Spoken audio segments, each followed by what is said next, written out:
Hi மக்களே, morning எவ்வளோ மெஸ்ஸியாக இருந்தாலும் அதை நம்ம அப்புறம் எப்படி சூப்பராக ரெடி பண்ணுறோன்றது தான் முக்கியமான விஷயம் அப்படின்ற மாதிரி ஒரு குவிக்கான டிரான்சேஷன் பார்த்துருப்பீங்க. இன்னைக்கு சங்கீதம் 8ஆம் அதிகாரம் 2வது வசனம் தான் நான் வாசிச்சுட்டு இருந்தேன்.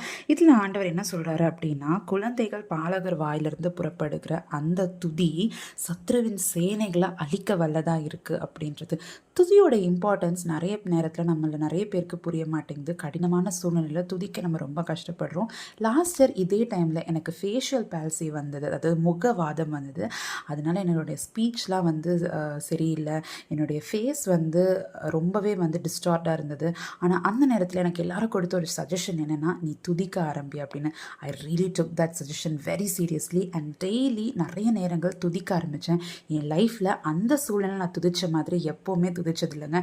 அவ்வளோ துதிக்க என்னுடைய கட்டுகள் ஆண்டவர் விடுதல் கொடுத்தார். எனக்கு கொடுத்த ஆண்டவர் கொடுக்க ஆயத்தமாக இருக்கிறார். Have a nice day. God bless you.